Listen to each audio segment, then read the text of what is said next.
Bien, bonjour à toutes et à tous et bienvenue à ce nouveau webinaire de notre série de webinaires sur le KYC et le KYS. Vous êtes souvent très nombreux à vous connecter, à nous suivre. Aujourd'hui, vous êtes plus de 120 personnes inscrites à ce webinaire et autour de cette session. Je m'appelle Antoine Risque, je suis directeur général de Flaminem. Pour ceux qui ne nous connaissent pas, Flaminem est un éditeur de logiciels qui propose un module d'orchestration et de digitalisation des process KYC, mais aussi un moteur de scoring de risque LCBFT très puissant et hautement configurable qui peut s'intégrer à vos applications. Nous venons également de lancer un moteur de règles pour détecter les transactions suspectes ou frauduleuses. Donc surtout, n'hésitez pas à nous contacter si vous souhaitez avoir des informations sur nos solutions et nos offres. Lors de ce webinaire, nous avons le plaisir d'échanger sur les défis que posent les filtrages LCBFT aux professionnels de la conformité et de la lutte contre le blanchiment d'argent. Cette session examinera l'impact de la qualité et de la granularité de la donnée utilisée sur l'efficacité des filtrages et des screenings. Elle proposera des solutions et des stratégies pour améliorer la qualité et la fiabilité de vos programmes de surveillance et en même temps alléger leurs charges opérationnelles. Notre intervenante aujourd'hui est Sabrina Medagri-Allaoui, qui est une grande spécialiste en gestion des risques et conformité chez Dow Jones. Nous la connaissons très bien puisque nous sommes partenaires de Dow Jones depuis plusieurs années déjà. Sabrina accompagne les clients dans tous les aspects de la mise en œuvre des solutions et des données en France, en Suisse et en Afrique. Donc, au cours de sa carrière, Sabrina a soutenu de nombreux projets de contrôle et de suivi des tiers et des transactions pour certaines des plus grandes institutions financières et entreprises dans le monde, notamment en Europe et en Afrique.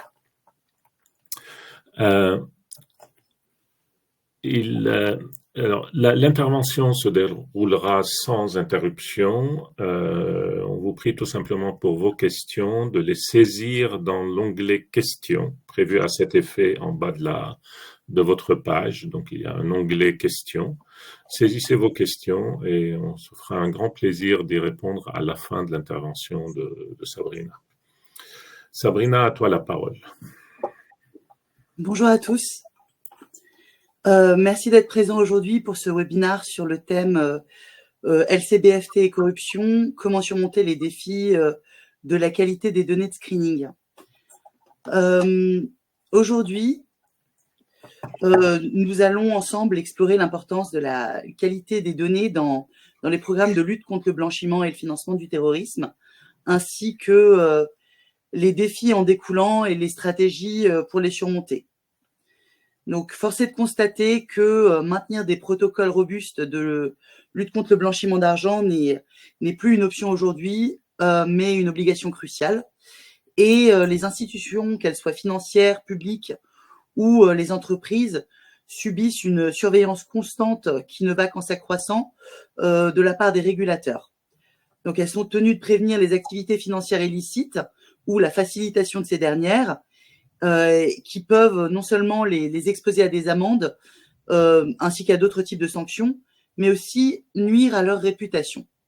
Donc, au cœur d'un programme de conformité de lutte contre le blanchiment et le financement du terrorisme efficace, il y a un élément unique à identifier qui est la qualité des données engagées dans les filtrages. Donc, assurer la qualité des données à l'ère numérique où les volumes de données ont tendance à exploser est à la fois un défi et une nécessité cruciale, comme je l'ai mentionné tout à l'heure. Et une mauvaise qualité des données peut entraîner de mauvaises prises de décision, une non-conformité réglementaire et des risques conséquents, comme je l'ai dit, d'ordre financier ou qui pourraient porter atteinte à la réputation d'une entreprise ou d'une institution.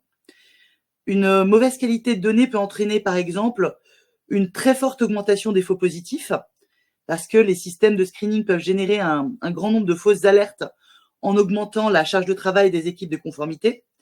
Ça peut aussi entraîner un manque de détection des transactions suspectes réelles, parce que les données de mauvaise qualité peuvent faire passer des transactions ou des deals suspects en vous empêchant de vous en rendre compte, et ça compromet ainsi la lutte contre le blanchiment et le financement du terrorisme au sein de votre entreprise. Et surtout, il y a la possibilité qu'il y ait beaucoup de remontées d'alerte non redondantes, qui est un autre défi majeur de l'activité de conformité. Donc, il convient de les éviter, et une alerte unique doit être suffisamment précise pour ne pas générer des notifications multiples pour le même incident. Ça nécessite une qualité de données élevée qui inclut l'exactitude et la pertinence des informations collectées. Donc, les catégories de risques les plus communes qui sont sujettes à des activités de détection dans les programmes de lutte contre le blanchiment et le financement du terrorisme se portent sur les catégories de risques suivantes. Donc, les listes de sanctions et autres listes officielles. Par liste de sanctions, j'entends des listes de gel des avoirs.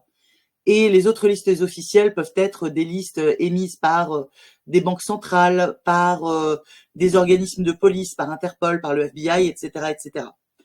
Il faut aussi porter votre attention sur les personnes politiquement exposées, ainsi que les personnes proches et associées à ces personnes politiquement exposées. Donc, dans certains cadres de conformité, on va mélanger les deux, et puis dans d'autres, on va opérer une ségrégation entre ces deux catégories. Ensuite, il faut aussi identifier les sociétés au capital sanctionné, donc les sociétés détenues par des bénéficiaires effectifs faisant l'objet de sanctions, ainsi que, idéalement, les personnes morales ainsi que les personnes physiques qui font l'objet de presse négative, et enfin, dans certaines circonstances, les sociétés publiques qui sont considérées comme des personnes morales politiquement exposées. Donc, comment fait-on pour évaluer objectivement une bonne qualité de données? Une donnée de bonne qualité est caractérisée par plusieurs dimensions essentielles, selon moi. Premièrement, il y a l'exactitude. Donc, les données doivent représenter fidèlement la réalité. Ensuite, il y a la complétude de ces données. Le plus d'informations possibles doivent être présentes afin de s'assurer qu'il s'agit d'une alerte réelle ou pas. Ensuite, la cohérence joue un rôle extrêmement important, et les données doivent être uniformes à travers les différents systèmes et bases de données afin de s'assurer que les alertes remontent de façon fiable. L'actualité des données aussi est très importante, car elles doivent être à jour et disponibles au moment où elles sont nécessaires. Enfin, la pertinence de ces données est aussi très importante, car elles doivent être appropriées et applicables au contexte de leur utilisation. Et en dernier lieu, la pérennité de la méthodologie appliquée pour collecter ces données est aussi au cœur de l'évaluation de la qualité de cette dernière, parce que la méthodologie de collecte de ces données doit suivre un modèle fiable et évolutif qui permet d'assurer la continuité et la qualité de cette donnée. Ce modèle doit aussi comprendre des garde-fous ainsi que des étapes de contrôle qualité afin de s'assurer réellement de la pertinence et de la complétude des données.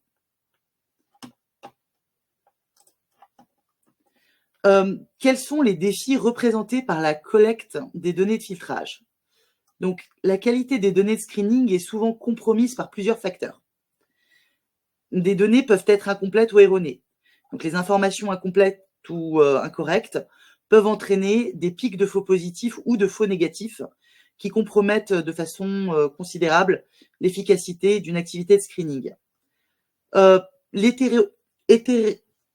L'hétérogénéité des sources de données est aussi importante, parce que les données proviennent de diverses sources, chacune ayant ses propres normes et formats, ses propres dates de publication, ses propres modalités de publication, et ça complique énormément leur intégration et leur harmonisation. la mise à jour et l'actualisation des données aussi, justement, doit être, peut représenter un problème parce que les données doivent être constamment mises à jour pour refléter réellement les dernières informations disponibles sur les individus et les entités à risque. Et il faut parfois agir très très vite. J'ai notamment en tête l'exemple d'un moment il y a 2 ans, en mars, où l'OFAC, plusieurs organes de l'Union européenne ainsi que plusieurs régulateurs nationaux au sein de l'UE ont tous décidé de publier des évolutions de leur liste de sanctions le même jour, vers 17h un vendredi. Ce qui a beaucoup compliqué les choses, puisque il y avait énormément de données à consommer au même moment, qu'il fallait les harmoniser, etc., etc. Enfin, les volumes de données ne font que croître et assurer la qualité des données à l'ère numérique, où les volumes explosent, comme je l'ai expliqué tout à l'heure, représente un potentiel d'erreur et d'incohérence assez considérable. J'ai souhaité me pencher sur certains cas particuliers, sur des catégories de risques que j'ai couvertes tout à l'heure, notamment sur, premièrement, les PPE, donc les personnes politiquement exposées. Les PPE sont souvent des cibles de blanchiment d'argent en raison de leur influence et de leurs accès à des ressources importantes. Et identifier correctement les PPE est crucial. Mais c'est extrêmement complexe comme activité en raison de la variation des définitions à l'échelle internationale du rôle de PPE et de l'absence de publication officielle exhaustive les nommant clairement. Donc, il n'existe pas, à l'heure actuelle, de pays qui publient une liste de PPE exhaustive. Certaines nominations vont être publiées dans des journaux officiels ou leur équivalent. Il y a certains pays qui vont publier les jours d'élection une liste de tous les maires qui ont été élus. Mais il n'y a pas de liste officielle émise par un gouvernement qui recense tous les PPE du pays. Donc c'est une recherche qui doit être effectuée de façon proactive, manuellement, à travers des sources extrêmement nombreuses. Et de plus, il convient d'identifier les personnes qui évoluent autour de ce PPE, comme j'ai expliqué tout à l'heure, donc les membres de la famille, les amis, les associés d'affaires, etc. Et ce n'est pas du tout un travail aisé, comme vous pouvez vous en douter. De plus, il convient aussi de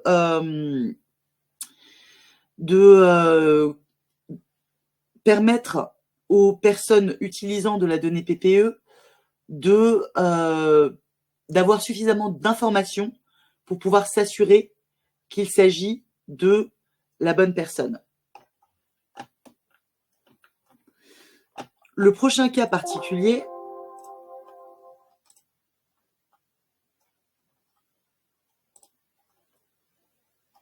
allô, est-ce que vous m'entendez encore? Donc le prochain cas particulier. Oui, on t'entend. Parfait. Le prochain cas particulier, ce sont les pays opaques ou sans données numériques. Donc, il existe plusieurs pays avec des régimes extrêmement opaques, comme certains pays sous sanctions, par exemple la Russie, ainsi que d'autres pays qui n'ont pas nécessairement une infrastructure de données numériques très développée, comme certains pays en Afrique notamment. Et cela pose des défis particuliers, tout simplement parce que la donnée n'est pas facilement accessible. Donc, le manque de données fiables et accessibles complique considérablement la détection et la prévention des activités illicites sur ces zones-là. Mais je sais par exemple qu'au sein de Dow Jones, on a des façons de réussir à quand même obtenir des informations. Ensuite, le troisième cas particulier, c'est la presse négative. Donc, dans le contexte de la presse négative, les informations négatives qui concernent des individus ou des entités peuvent être des indicateurs extrêmement précieux dans le contexte lutte contre le blanchiment et le financement du terrorisme. Mais cependant, il est crucial que les sources de presse utilisées dans ce contexte soient sélectionnées et triées sur le volet.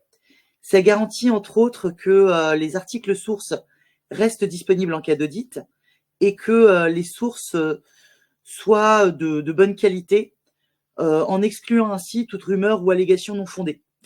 Cette rigueur dans le choix des sources est assez essentielle pour assurer la conformité aux réglementations de type RGPD, ainsi que pour éviter les erreurs d'interprétation qui pourraient compromettre la réputation et la conformité d'une institution ou d'une entreprise.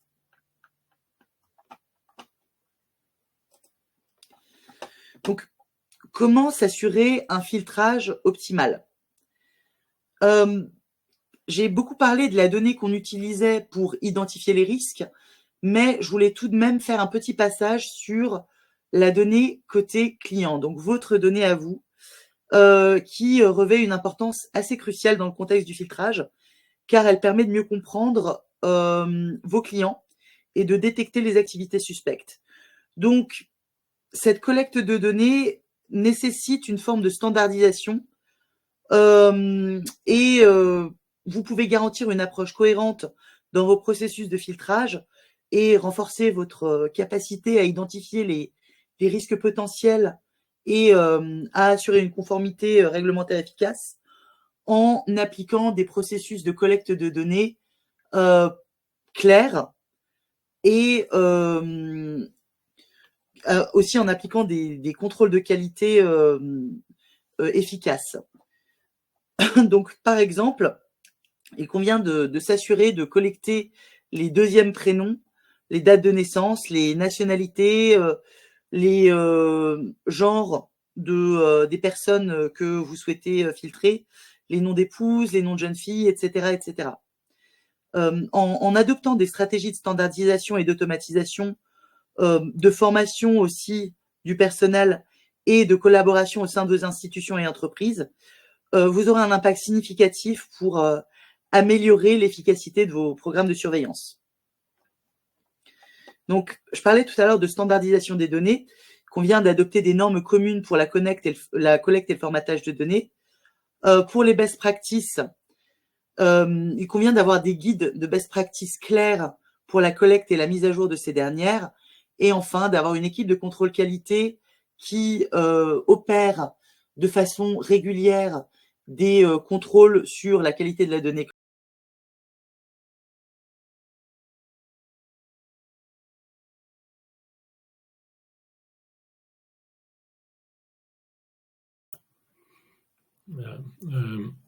Je vous prie de nous excuser, mais Sabrina a perdu sa connexion visiblement. Donc on va patienter 1 minute le temps qu'elle la retrouve, on espère.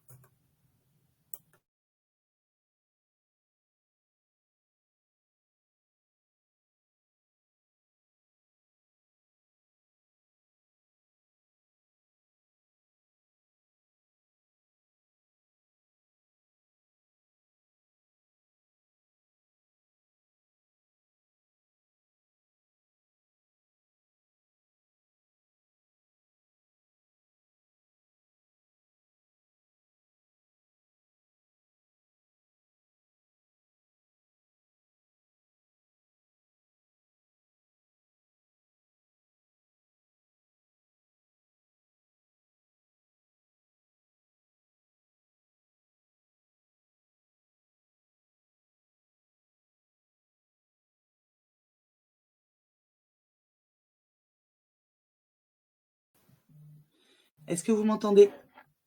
Oui, c'est parfait, Sabrina. On t'avait perdu 1 minute. Vous m'avez perdu à quel niveau? Sur la presse négative? Oui, peut-être un peu après, mais tu peux reprendre la presse négative, oui, s'il te plaît. Très bien. Donc, ce que je voulais dire sur la presse négative, et j'ai vu qu'il y avait une question de Princesse Manda, je reviendrai sur cet élément dans quelques instants à la fin de la présentation. Donc, ce que je voulais dire sur la presse négative, c'est que elle permet d'avoir des indicateurs sur le comportement d'une personne afin de savoir si cette dernière a été condamnée précédemment ou a déjà a déjà participé à des activités criminelles qui permettraient d'indiquer une appétence ou alors des précédents dans le contexte du blanchiment, du financement du terrorisme, etc., etc. Ensuite, je voulais parler de comment s'assurer un filtrage optimal.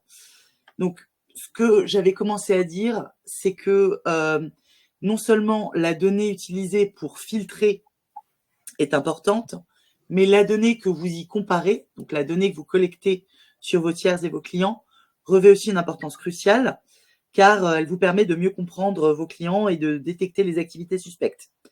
Donc, il convient de collecter et de standardiser également cette donnée. Et il faut garantir une approche cohérente dans votre processus de filtrage et renforcer ainsi votre capacité à identifier les risques potentiels et à assurer votre conformité. Donc, il faut par exemple s'assurer de collecter les deuxièmes prénoms, les dates de naissance, les nationalités, le sexe des personnes, les noms d'épouses de jeunes filles, etc., etc. Donc, il faut adopter des stratégies de standardisation et d'automatisation, comme je viens de le préciser, mais aussi de formation et de collaboration au sein de vos institutions et entreprises. En faisant cela, vous aurez un impact considérable pour améliorer l'efficacité de vos programmes de surveillance. Et quand je parlais de standardisation, ce que je voulais dire, c'était adopter des normes communes pour la collecte et le formatage de la donnée. Donc, quand, par exemple, vous avez une entrée en relation, il faut vous assurer que vous collectez bien le nom d'épouse, le nom de jeune fille, la date de naissance, etc., etc. Faut établir des best practices claires pour la collecte et la mise à jour de ces données au sein d'un guide ou de formation. Il faut avoir une équipe de contrôle qualité qui jette un œil sur la donnée de façon régulière afin de s'assurer qu'elle est complète. Et surtout, il faut avoir des processus clairs en place qui permettent d'avoir une approche pérenne et potentiellement évolutive en fonction de la réglementation. Enfin, je voulais partager une petite perspective d'avenir sur le sujet, parce que bon, il est crucial de continuer à évoluer et à adapter nos stratégies pour rester efficaces face aux nouvelles méthodes de blanchiment et de financement du terrorisme. Et les évolutions technologiques et les nouvelles réglementations joueront un rôle clé dans cette adaptation. De plus, l'intelligence artificielle joue un rôle croissant dans l'amélioration de la qualité des données et l'efficacité des programmes de lutte contre le blanchiment et le financement du terrorisme. L'intelligence artificielle, entre autres, peut automatiser les processus de vérification des données, identifier des patterns et des anomalies dans les transactions et surtout améliorer la précision des alertes en réduisant les faux positifs et les faux négatifs.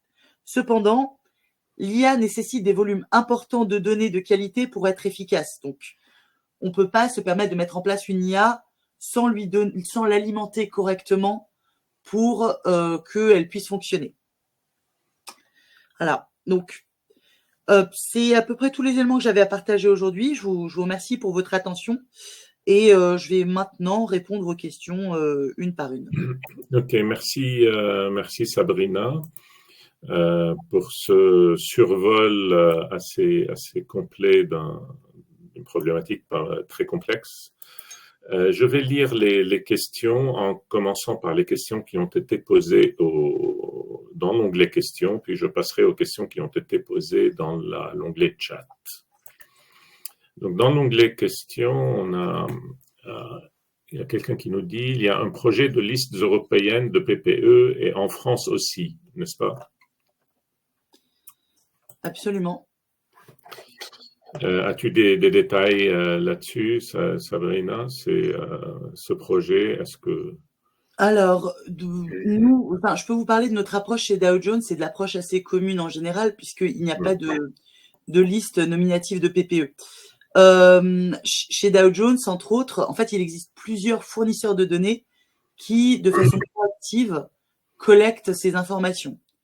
Donc, chez Dow Jones, par exemple, on a une équipe de 500 personnes dont le travail est de surveiller les élections, de surveiller les journaux officiels, de surveiller les publications officielles et ensuite de mener une petite enquête sur chacun des individus identifiés afin de pouvoir créer des profils de PPE. Donc, il n'y a pas de liste publique et disponible où que ce soit dans le monde de PPE, mais il existe plusieurs acteurs du marché qui collectent cette information, notamment Dow Jones, qui a une approche extrêmement carrée sur le sujet et des méthodologies de collecte qui sont que je pourrais partager à un autre moment dans une autre conversation si cela vous intéresse. Donc, je vous invite à contacter Antoine qui pourra organiser une conversation à ce sujet-là si vous souhaitez que je vous explique en détail comment on collecte l'information sur les PPE. Donc, on ne peut pas espérer à court terme d'avoir une liste officielle publiée par l'Union européenne, par exemple, des PEP européens. Non, absolument pas. Et non seulement il faudrait une liste des PEP européens, mais il faudrait aussi une liste des PEP nationaux de chaque pays membre de l'Union européenne. Donc, c'est pas près d'arriver. Et par rapport à l'arrêté ministériel du 17 mars, par exemple, on a eu énormément de difficultés à ce moment-là parce que c'était un arrêté qui disposait entre autres, donc on couvrait déjà la majorité des éléments, mais c'était un arrêté qui disposait entre autres que il fallait intégrer en tant que PPE les cadres dirigeants d'entreprises qui effectuaient plus de 50 millions de chiffres d'affaires, d'entreprises publiques, qui effectuaient plus de 50 millions de chiffres d'affaires.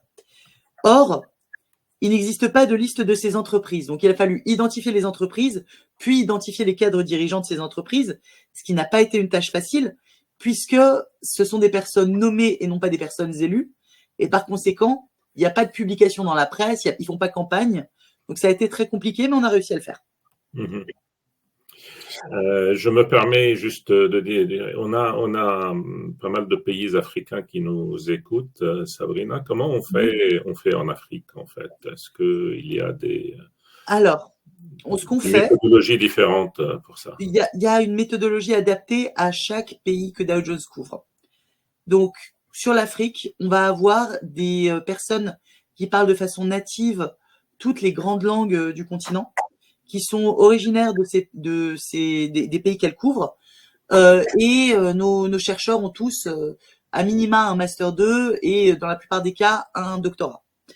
Donc on parle vraiment d'experts sujets qui, de façon proactive, vont lire la presse, surveiller les publications officielles et se tenir au courant dès qu'il y a des élections. Ils vont aller regarder, ils vont aller regarder exactement les résultats. Voilà. Donc, on a réellement chez Dow Jones, en tout cas, une force de travail adaptée pour couvrir l'information sur les PPE dans les pays africains. Ok.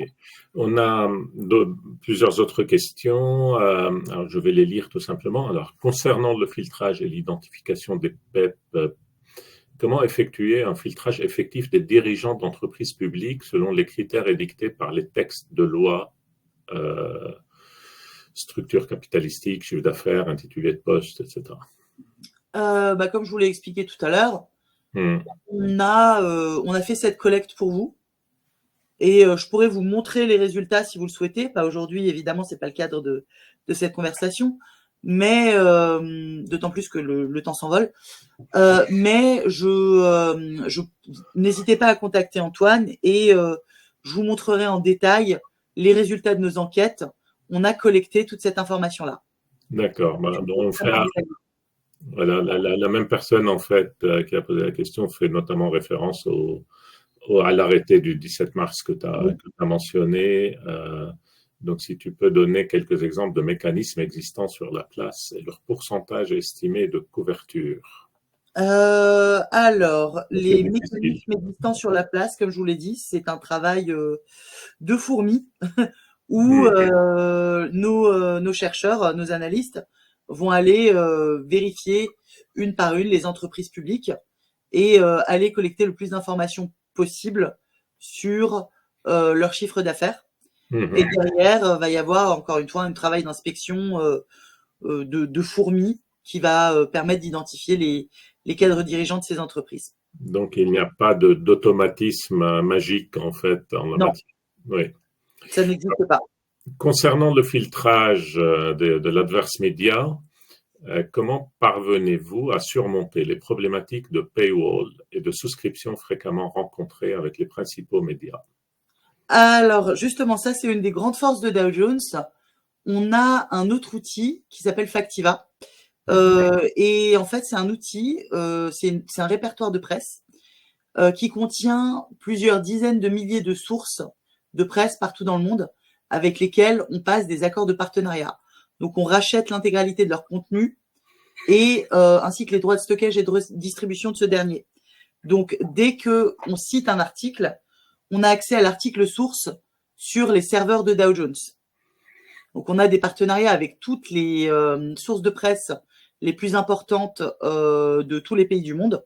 Après, notre couverture en Corée du Nord est pas forcément géniale, je dois l'avouer.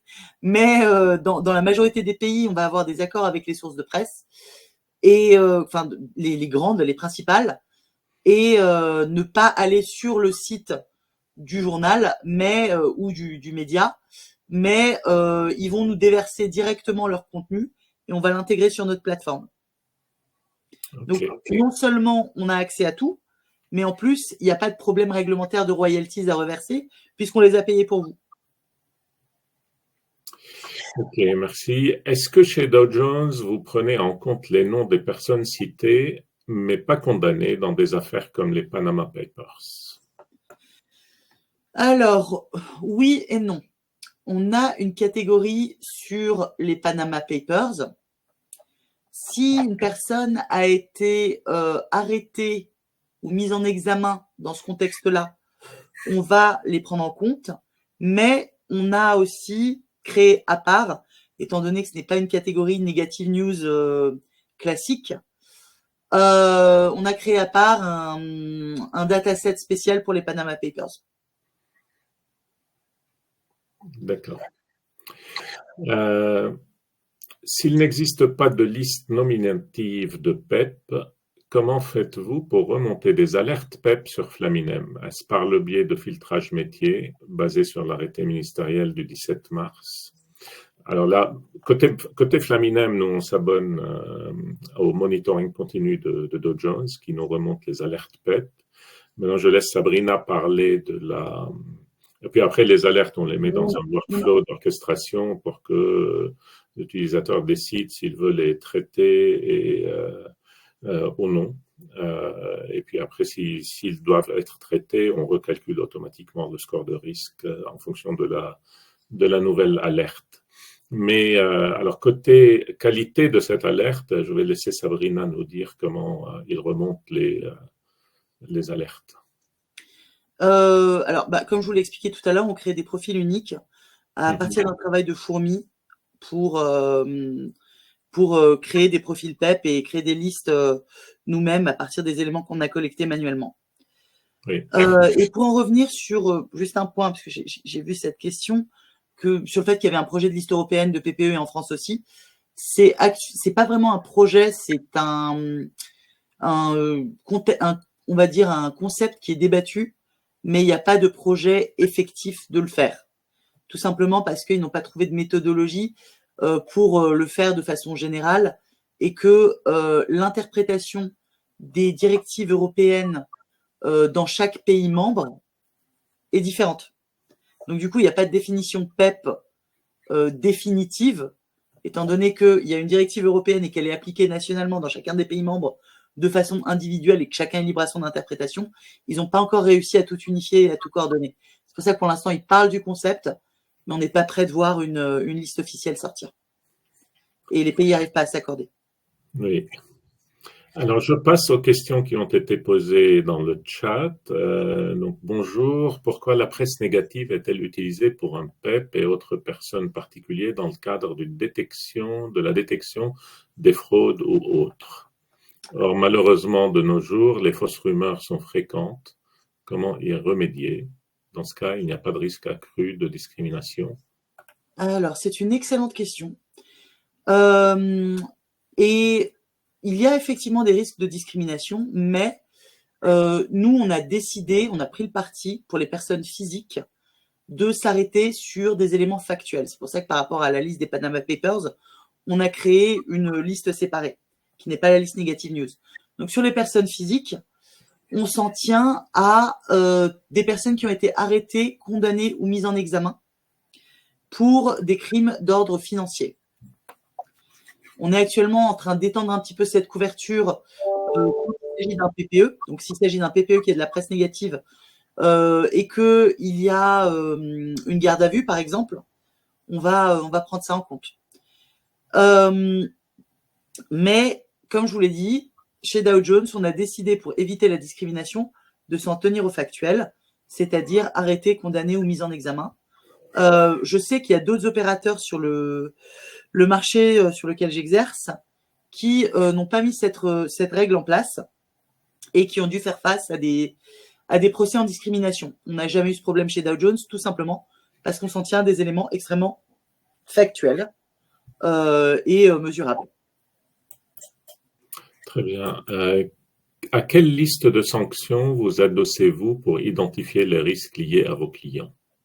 Alors, on couvre chez Dow Jones l'intégralité des listes de sanctions qui existent au monde. Toutes. On en a plusieurs milliers. Puis si on rajoute les autres listes officielles, comme je l'ai dit tout à l'heure, type liste de police, liste Interpol, liste de douane, liste d'export control, etc., etc. On a réellement un répertoire de plusieurs milliers de listes qui sont mises à jour quotidiennement. Donc c'est un gros travail aussi, mais on a l'équipe éditoriale derrière qui, on a la force de travail derrière qui permet de le faire. Dans le cas de filtrage optimal, comment faites-vous pour les personnes transgenres et ou les personnes qui ont décidé de changer d'identité, patronyme, nationalité ou double nationalité, des apatrides, etc. Alors ça, c'est des cas qui sont tous différents. Donc pour les personnes transgenres, on s'en tient au non légal, mais on va aussi rajouter des alias sur les profils de risque. Donc le nom principal va être le nom légal comme celui qui est reporté sur les papiers d'identité de la personne, mais on va rajouter, et si cette personne a changé de nom de façon effective, bah, on mettra le nom, son nouveau nom qui est présent sur ses papiers d'identité. Mais on va rajouter en alias les autres noms de la personne ainsi que les noms qui sont régulièrement utilisés dans la presse pour les désigner. Donc, il n'y a pas qu'un seul nom. Ça, c'est une des forces des profils Dow Jones aussi. C'est qu'on ne donne pas juste un seul nom pour la personne. On va donner nom d'épouse, nom de guerre quand il s'agit par exemple, d'un membre de Daesh. On va donner autre nom connu dans la presse, etc., etc. Comme par exemple sur le profil de Nicolas Sarkozy, on avait Sarko aussi. Ok. On a un commentaire, ou je ne sais pas si c'est une question. L'adoption du package AML européen ouvre la liste des PPE. L'identification va se complexifier. Oui, mais on est prêt. On est prêt. Comme je vous l'ai dit, on a la force de travail suffisante pour faire face à ces problématiques. Donc, on devrait pas avoir trop de problèmes ça va être du boulot, mais on ne devrait pas avoir de problème à y faire face. Dernière question, comment faites-vous pour les noms et prénoms très répandus dans certains pays? Alors, Daniel Martin, Jean Martin, ou quelque chose comme ça, ou dans d'autres pays. Non, mais je vais prendre un exemple très simple, par exemple, sur José Garcia. le Sénégal. Le Sénégal, on a un Amadou Diop dans la base de données. Oui. Et Amadou Diop, il y en a beaucoup.